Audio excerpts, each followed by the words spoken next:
In this quick Excel tutorial, I'm going to show you how you can auto-fit your column width. So this is really easy to do, and as you can see, I have this text, how are you? And you can't see everything of it. So to adjust width of this, we can manually click on this one column, and you want to hover your mouse on the corner of it. So this line between D and E, until you see this double-headed arrow, and if you double click on it, it's going to automatically adjust the width of the column so you can see the whole text of the cell.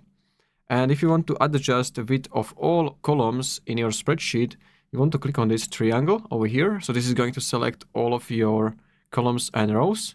And now I just want to double click anywhere between two columns like this, and this is going to adjust width of every column. If you found this video helpful, consider subscribing for more tutorials like this one.